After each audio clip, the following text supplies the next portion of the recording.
Hi, I know I said we were finished with Trove, but actually, as it turns out, we're not. When I went back through the videos that I've already made, I realised that I left out a few really important parts about this game. And they're especially important if I'm going to come to a rational conclusion that will actually make sense. So, most of these revolve around one thing and one thing only, and that is building. And oh, I wanted to get rid of that. That's not going to work. But most of them revolve around building. One of them does not. You can get mounts, which do increase your running speed a lot. Now, to buy the mounts, you go into that's crafting. That's there, the store. Now, mounts are here, and there's two types of mounts. There's the ones you can buy with the regular currency, and there are 4 that you can buy, and there's 3 more that you have to pay essentially real money for, and I'm fine with that. So mounts do improve one aspect of the game, which is to do with that star and bar thing on the top right hand corner of the screen. You fill that by killing elites. Elites being the bosses in lairs and dungeons. And at the end of killing those, you get so much of that currency. Sometimes it's 500, sometimes it's 1,000. I think it depends on how often you actually do them. So I managed to save up enough to get this rather fetching, very blocky horse dog thing. I presume it's a horse. I'm not entirely sure. And here's the thing. You save up those coins, you get the horse, which means you move faster through zones, adventure zones, to get through them quicker, which means you get to stop farming bosses as quickly as possible. This is good, and it doesn't take long to get to it. Now, the other thing that I didn't spend nearly enough time working on was a house. Now, as I said before in the first video, there's 2 modes. This is adventure mode, and then there's construction mode. And as you can see, I have dismantled my house. Now, I'm going to need 3. Yeah. That's not what I wanted. Bag. Where's my dark grey? Yes. That's what I'm looking for.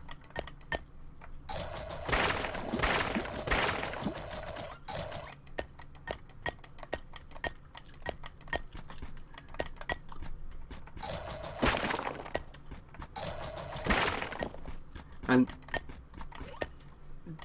essentially the thing I didn't cover about this was that you have a lot more flexibility in the building setup than I actually had thought was possible.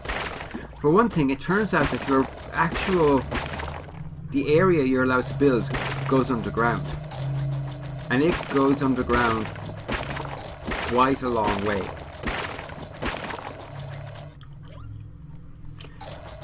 So this is by way of just showing exactly what I mean. One of the problems with the base system, if you remember from the first episode of this series, was when you're building, it's such a narrow space that you're allowed to build in. And to me, that was a big problem. As it turns out, it's not actually as big a problem as I thought it was. Because if I dig this up,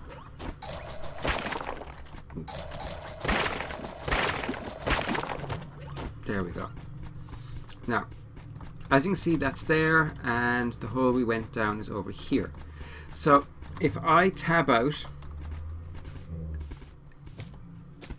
and ride off in this direction, and I claim a foundation stone over here. As you can see, it's still there. Okay, he's gone.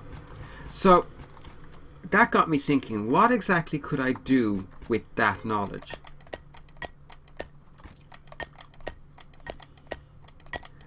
And I figure probably the best thing I could do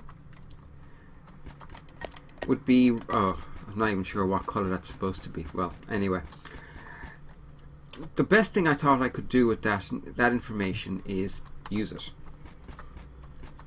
because, well, I have that information, why not? Now, this for me meant one of two things. Either I build up or I build down. I've decided to build up and down. So if we swap that out for the many grey blocks I have, I'm going to pick this, of course, as my entry. Whoops.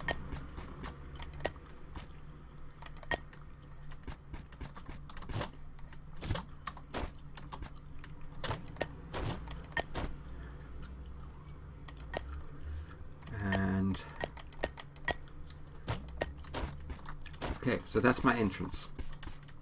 Pretty bog standard entrance. Now what I've decided I want to do is I want a level which will be down here for my adventure gates. Then one layer up I want my crafting area. One layer up from that I want my, sorry, I'm after getting confused there. What I actually meant to say is this is the adventure zone. One layer down is crafting and one layer up is a garden. So this is not as high as it's going to go. It's actually going to go up a little bit higher than this. But in order to use this properly, I'm going to need something called a, where is it? A block something or other. It's a Q converter, yes. So we're just going to dump this anywhere. And the great thing about Q converters, they give you access to all of these blocks. Now these ones can be converted from any primal block to any other primal block, which is great. And then you have metallic blocks, which cost you some materials, and you have organic blocks like dirt, stone, face flow, stuff like that. And then you have the stylish blocks, and these are actually things that you can pick up as you're traveling. You can learn how to craft certain blocks as well. So let's say I'm going to go with charcoal for the walls. So I'm going to make say 200 charcoals, and it won't take terribly long, and once I have the 200 charcoal I can build the walls of my, I don't even know what this would be called, base, cornerstone, foundation, whatever. Wow, that really is quite quick.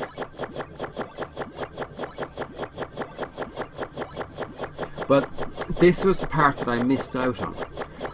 The whole way through I mentioned how there were echoes of Terraria and Minecraft in this, but I never really stopped to show how it works or how enjoyable it can be. So we will drop our charcoal, it's already there, 8. And it's just a matter of, didn't mean to do that.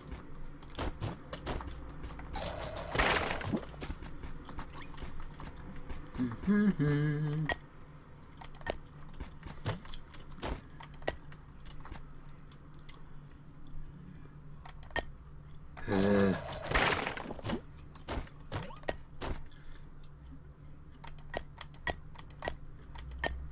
going to go up one more from that.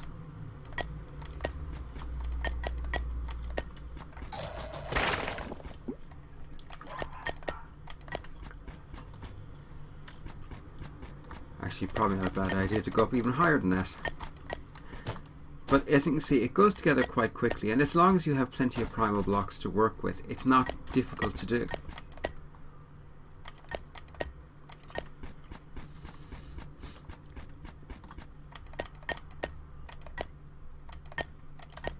Now, the one thing I haven't figured out is, are you allowed to add blocks to the outside? I mean outside of this area, and we're going to experiment, do a little experiment in a second and test that. I hope we can, because if I'm able to do that, it allows me to do some much more interesting decorative things.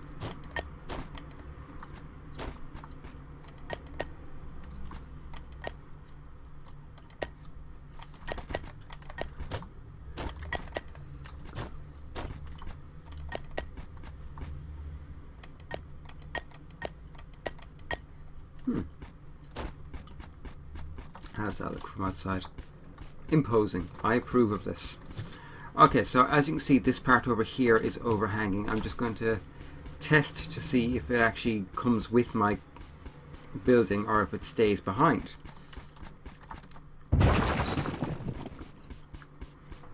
Nope, it stayed behind. Well, that answers that question. Okay, so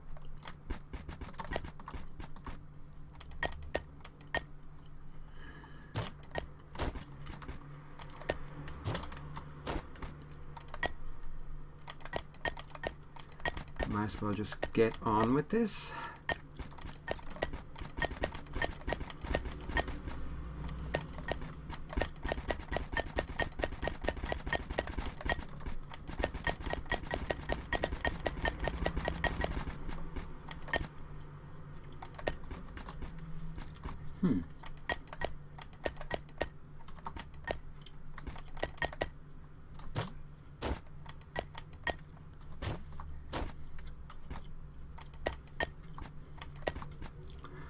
Probably not going to have enough, but on the plus side I have loads of primal purple to work with, so I'm not overly worried about this.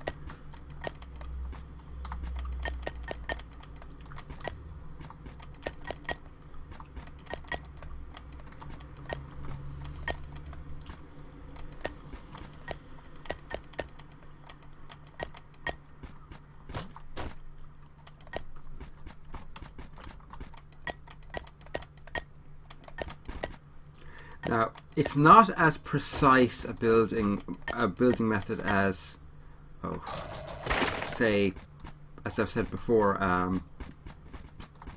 Terraria or Minecraft, but it's not terrible. Screw it, all of them.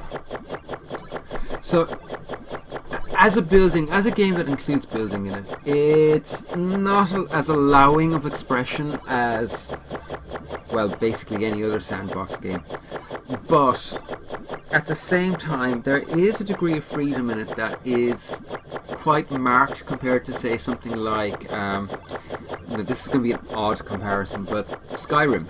In Skyrim, you can get a mod pack that allows you to, or a DLC that allows you to build a house. But it's very limiting in how you can do it. Ultimately, you're going to end up with essentially the same thing every time. Now, this does allow a little bit more than that, because you can change colours, you can build up, build down. There are some really interesting ones out there. I'm going with quite a simple build, partially because I don't want to invest immense amount of time into something that I'm probably going to come back and forward to fairly infrequently. But at the same time, it's not bad. I mean, it's not this is not by any stretch of the imagination a bad way to allow players to express themselves in your game.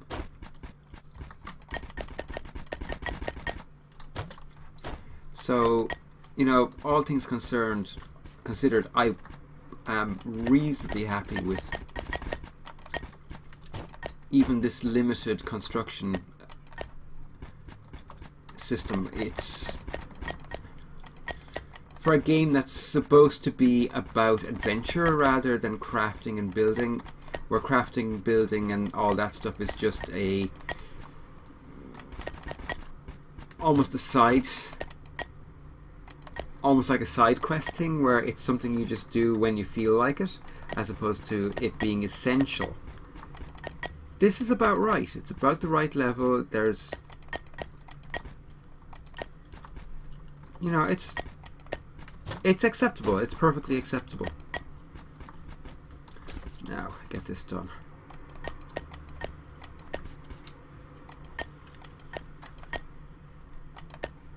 Okay.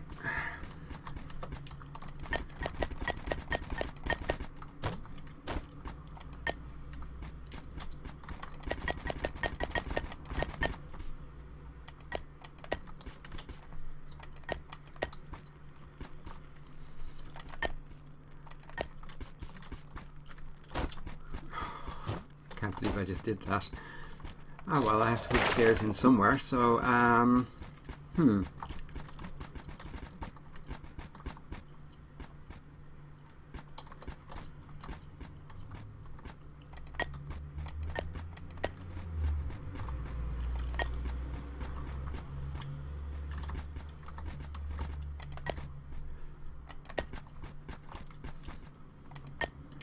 actually no, I think that should be a different color. Maybe... Actually, I like the primal purple, so that'll do.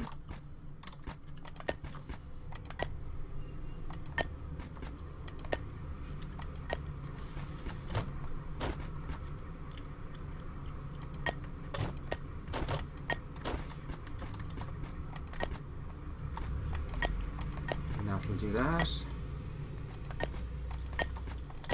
Ah! I did say that this was not nearly as precise a building technique, and it isn't. As building systems go, it's not terrible. It's enjoyable, it is quite fun. It has more of a Lego feel to it than anything else, but that's not to say that it's not it's perfect. It isn't. See, 1, 2, 3, 4, 5, 6. And that's 4.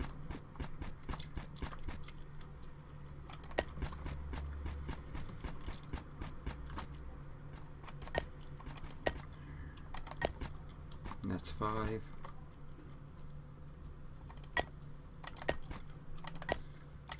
And that's 6.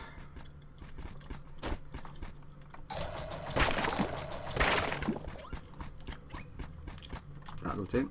That's not...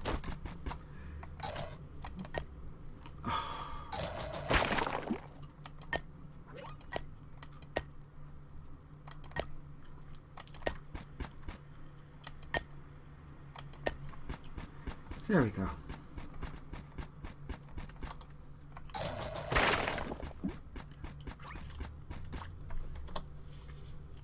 And this will allow us to finish our wall.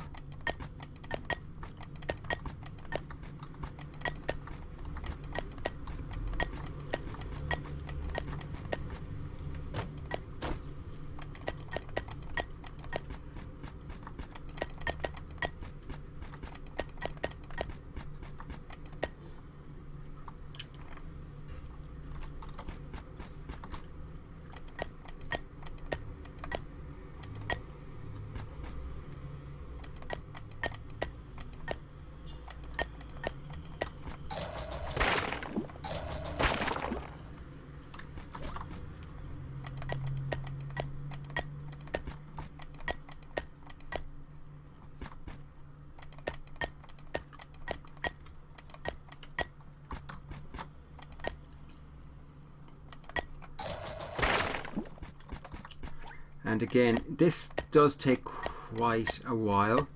It's not a very quick construction system, but it's definitely rewarding. So we'll leave that there. And I think we'll just go maybe down from the back corner.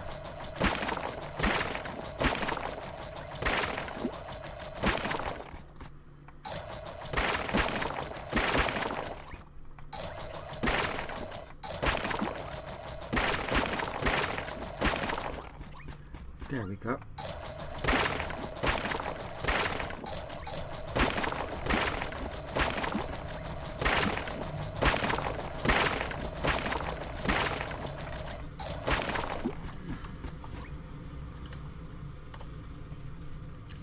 Where are those going now? Yeah, there they are.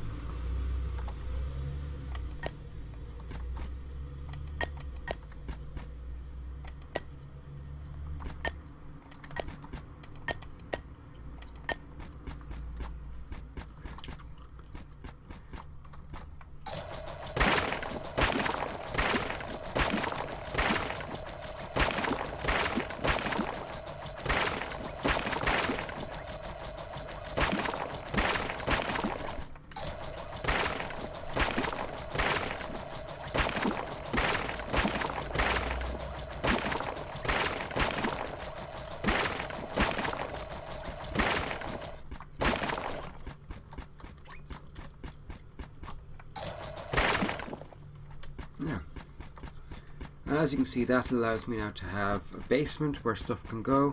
But for now, I'm just going to drop my, where are they?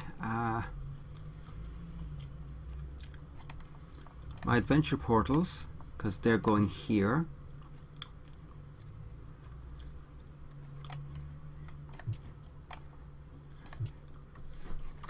And should go along this wall, I think.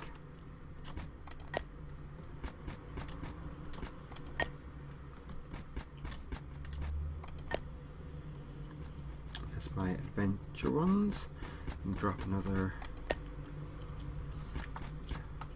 which isn't bad. It's not bad at all.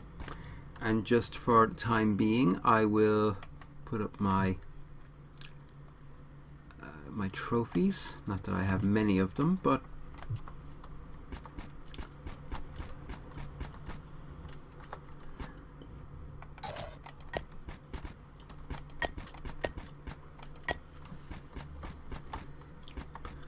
and we can put down our chest, which will remain up here because it's kind of more of an adventuring thing, and it's full of all my bits and pieces, which is going to be important. And then between later on, I will spend some time building my garden up here with nice parapets and just make it nice-ish. As nice as anything is going to be in this game anyway.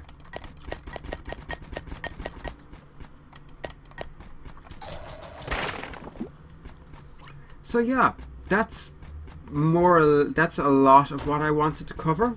I'm not quite after covering everything. There is one more thing I want to cover, but I'm going to have to do that in the next episode, next Wednesday, where I'll be talking about